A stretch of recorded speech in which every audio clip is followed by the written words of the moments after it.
Earlier in the day, I said that we would be going through 3 questions during the day. What is, which we did a bit of to begin with, what could be, we've had quite a bit of that, and we get on to the question, what will be?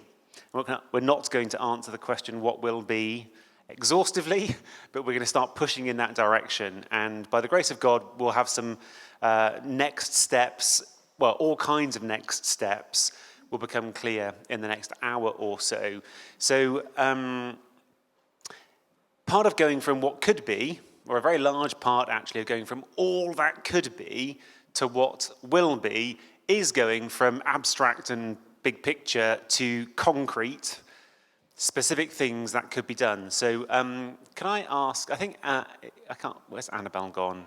You are there. Oh, were you there before?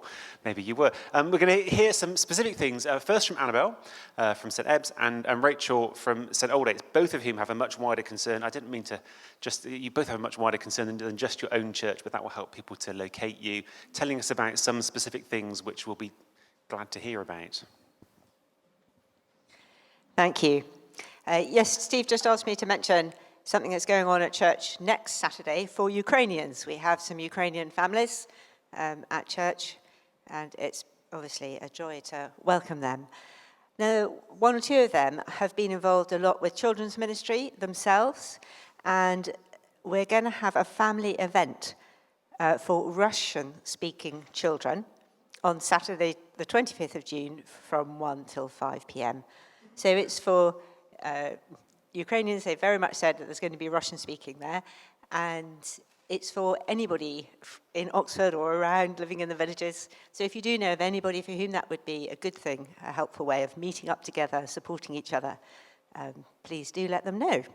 Thank you.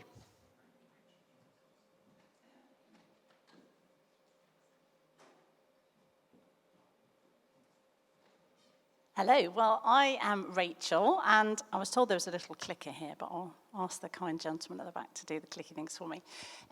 So I am the family pastor at St Aldates Church. So I want to start by saying if St Aldates is one of those churches that was mentioned earlier by Lloyd, then I'm sorry. And what I currently spend my time doing is going round to lovely mums' houses, obviously there are dads too, sitting at that kitchen table, having cups of tea and talking about our kids and the joys and challenges of parenting. And I just share that now because I think it'll become obvious later. But before this role, I actually worked for a charity called ACT, which was based in St Aldates, working with ex-homeless, ex-offenders, ex-current drug users. And whilst working for ACT, I had the privilege of seeing some of these men's lives starting to be transformed. They were paired up with mentors who would welcome them into their families, meet up for coffee, and basically disciple them and walk with them. Maybe be that kind of 2 a.m. in the morning person. And so I saw what on paper really shouldn't work, actually working in real life. I saw middle class, educated men and women coming alongside men who'd literally spent decades of their lives in prison, who'd never really done what we might call a normal job, minds befuddled by drug use, and yet they were forming friendship, walking alongside with each other. But this brought me to thinking, wouldn't it have been amazing if we could have come alongside these men when they were just little boys, come alongside their mums and dads decades before, when they were really struggling at home. Maybe the kids were refusing to go to school. Maybe the parents had addictions. Maybe the parents were tearing their hair out, overwhelmed, longing to do the right thing. Or maybe they were completely negligent. I don't know. But wouldn't it have been brilliant to be able to help back then? I love that verse in Joel 2, where God says he will restore the years the locusts have eaten. And by his grace he is. And I've loved seeing some of these men get a second chance. But I also think, wouldn't it be fantastic to go back and do something about the locusts? So I decided to search Oxford for a Christian charity that was doing just that was coming alongside families when they were at breaking point, when they were feeling isolated, when a red flag was being raised at school or by a health visitor. and to walk alongside those families who are kind of currently walking the road to social service intervention. And I did look. I promise you, I really did try. And please forgive me if I didn't look hard enough and I missed it. But the honest truth is, I found it really hard to track down a Christian charity that was working with vulnerable families that I could volunteer my time with. I just wanted to befriend a mum, just like me, who finds parenting hard, but knows the value of somebody coming alongside and doing the washing up, or help take the kids to the park, or just sit and have a cup of tea and a cry, just be at the end of a text. And I found the church was doing awesome work, offering physical food. The church in Oxford is amazing. There are so many food banks, so many community larders, so many other outreaches to feed our tummies. But I struggled to find a Christian community group that was seeking to reach out and bring the spiritual and emotional food to parents and families on the edge. Now, I was really stuck because, the police and social services aren't going to give out that sort of confidential information to me, the name and a telephone number of a struggling family. So I did do a fair bit of prayer walking around the estates, and I did pray, God, let me bump into someone, give me a mum who I can befriend. And I did consider knocking on doors and saying, are you one of those the statistics talk about? What's going on behind those net curtains? Are you in trouble? Do you need a helping hand? But I thought I'd probably get arrested myself. So I could have worked for a brilliant charity that does exist in Oxford, Home Start, which does just this. They do pair up trained volunteers with those families who need an extra helping hand, who need friendship. But I'm a Christian. I believe I've got all of heaven at my disposal. I believe in a God who works miracles. I believe in a God who can bring transformation to cycles of destructive parenting, to addiction, to all those sorts of things.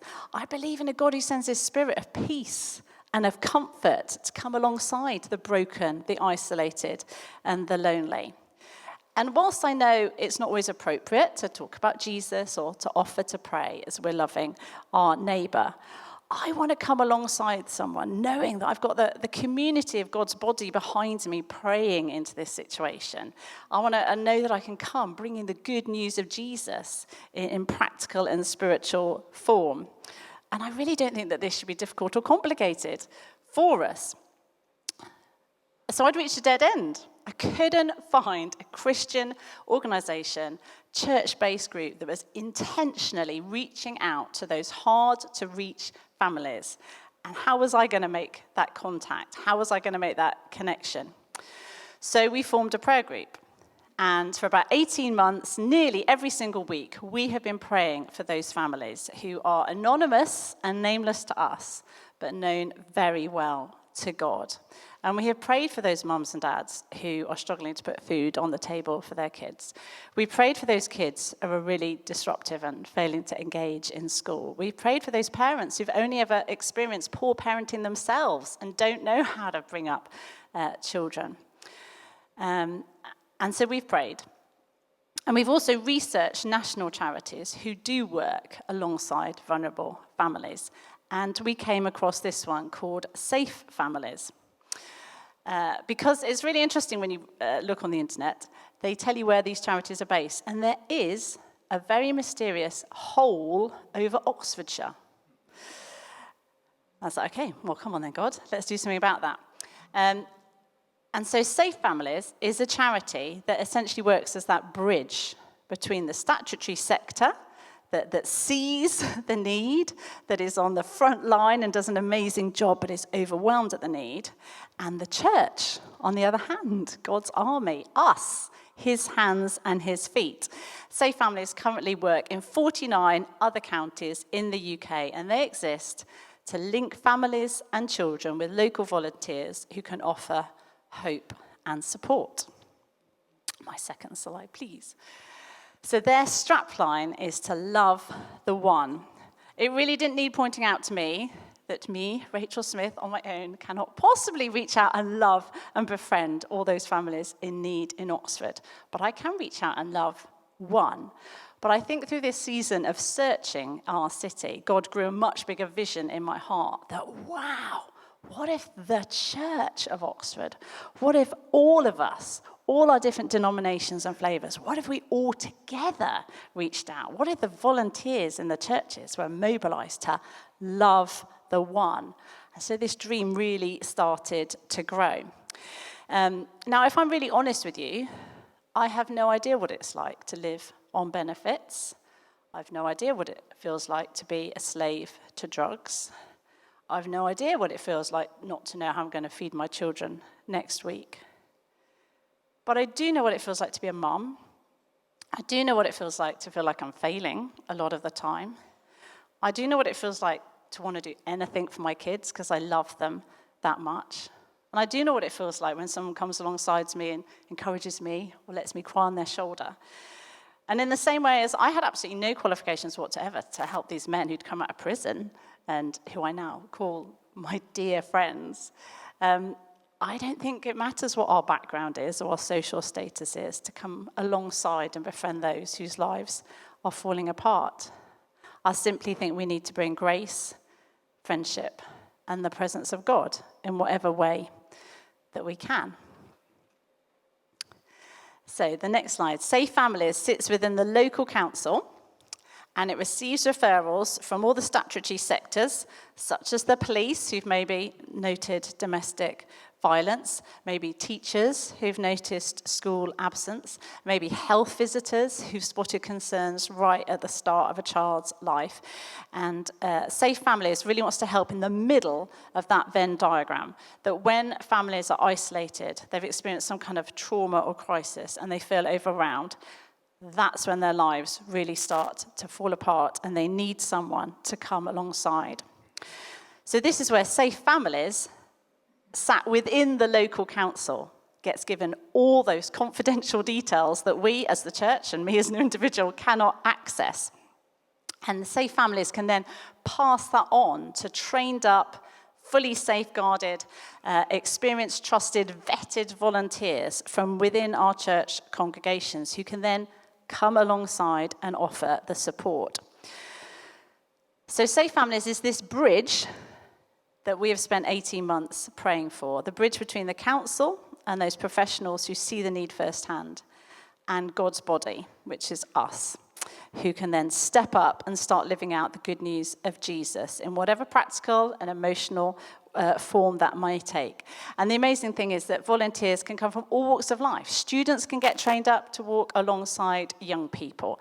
There can be peer support with mums and dads. Older people can form that grandparent role. Single, married, children, no children, it really doesn't matter. We have the potential to get trained and equipped and supported in order to be able to befriend and walk alongside those people who really need it. And the stats are really convincing in terms of reducing the number of children that end up in foster care and the de-escalation of situations that would normally result in family breakdown. Next slide. Thank you. So what does all this cost? Well, just to get down to one or two details, for an incredible £60,000 a year, Safe Families will employ 2 members of staff and cover all the administration costs and all the training and all the safeguarding to support 40 families. Now, I know 40 families is a drop in the ocean in Oxford, but it is a start. And if you do the maths, that's just £1,500 to help one family. But the savings to local government of not having to support the crisis, or the outworkings of that crisis further down the line, runs into the millions. So I think this is a staggeringly little amount to actually bring about some social transformation in our city. But rather than try and sell it to you with the maths, I thought I'd just finish by telling 2 quick stories because at the end of the day, it's about lives transformed and the kingdom of God coming in Oxford. So we've been chatting to Safe Families for a few months now, and I'm just going to share a couple of stories as well as I can remember them. So the first one is about a boy in his early teens who was starting to drop out at school. Clearly, something was going on at home, and he was starting to miss out on his education. So his teachers raised some concerns. So a Safe Families volunteer was paired up with him and discovered that he liked to go running. So they started to run together, and eventually they started to do park runs together every Saturday morning. They'd then have breakfast together afterwards and chat. And I don't think this boy had ever really experienced a father figure in his life before. But this Safe Families volunteer really befriended him, so much so that the school really started to notice the difference in his life, and he started to re-engage with school. And the Safe Families volunteer summarised the kind of ease with which he felt he'd grown in relationship with the boys, that he could go around to this lad's house and he could just go and help himself and make himself a drink in the kitchen, that they had just become so at ease with one another, that friendship had become solid. And that's just one story of one young man who was heading down the road of school dropout and all the consequences that could potentially lead to, all the dangers that lay before him. That disaster, at least for that season, had been averted. And then secondly, I love the story of Julie, who had been through multiple traumas. She was a teenage mum who'd had her first child removed. When she was introduced to Safe Families, she was very anxious and apparently scared of her own shadow. But a volunteer came alongside her, helped her deal with some of her feelings, and found a community group she could get involved with. Shortly after this friendship started, Julie had her second child, and with the help of the Safe Families volunteer, was able to connect with toddler groups, grow in confidence, and become a good mum. The story doesn't stop there, because apparently Julie is now so grown in confidence that she's got a job, a positive outlook on life, and this is the bit that really gets me. She's now got regular and increasing contact with her first child. So that's the story of a family being restored. So there are endless stories, and I don't think this is rocket science. I actually think it's really simple. It's everything we've been talking about this morning. It's those who are vulnerable in our city, whether they are refugees, whether they are experiencing domestic violence, whether they are lonely and isolated. All we have to do is to see salvation at work. The love of Jesus, not something that we just talk about, but something that we do and we see lead to transformation. And so our prayer is that lives will be restored, our city will be redeemed.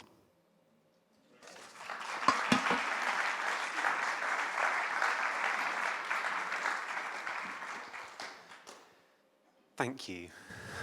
Part of the one of the things that Lloyd mentioned was audits that help us to know the lie of the land as a whole. And the 612 prayer group draws in, Charlotte, who started the day here from Viva Doorsteps, have done mapping work in the past to know some of what the challenge is across the city and the county. And this, when you get to your groups in just a moment, you're going to see a QR code that says Doorsteps like that somewhere around about each one of the different stations. Just want to ask you, if you will, to use that QR code, which would take you to an online survey, which is not to be filled in during the breakout groups, but one small way in which we can all contribute to today is to take time to fill in that survey, which helps to build up a picture of the needs and the things that we see in our city and beyond. Is that? Yeah, if you didn't catch that. So also to capture what we're already doing and the effect of the pandemic. Great. So it's about time to go into smaller groups. I think we've got a slide saying what's where, do we? Oh, not what's where. Oh, is that? There we go. It's smaller. But we've got 10 different breakout groups on the environment, education and young people, the arts, the Safe Families Initiative, Rachel will be at the back there, housing, where Dan is, yeah, okay, science and academia, local government and politics, criminal justice, health and social care in the corner, and business here. So what we're aiming to do now is part of that journey from what could be to what will be, and what today uniquely provides is an opportunity to have conversations around what will be in each sector across the different congregations that we've all come from. In each of those stations, there is a flip chart, and I want to plead with you, please to use the flip chart to make notes of the conversation that you're having, because one of the virtues of a day like today is capturing just the wealth of wisdom that exists and the vision and the perspective that exists amongst all of us. And the more of your conversation gets onto that flip chart, the more we can capture and use to inform whatever comes next. There's some questions that are going to appear on the screen, which, see, some of these groups have got, the ones that we thought would be larger have got someone prepped to facilitate them. The smaller ones you might get together and find there's no one expecting to facilitate. And so we've got these questions which we hope will work for everyone. We'd like to suggest that you spend the first 20 minutes or so discussing this. What is the biggest impact that Christians could have together in this sector? Whatever it is that you're looking at. And then move on, make sure you move on to asking these more practical questions. What's the next step towards fulfilling that vision? And critically, who might take responsibility for this? We don't just want to invent plans. God's speaking to some of us, or we might know other people that it's important to draw in. So you've got 40 minutes. Go, enjoy yourselves, make new friends.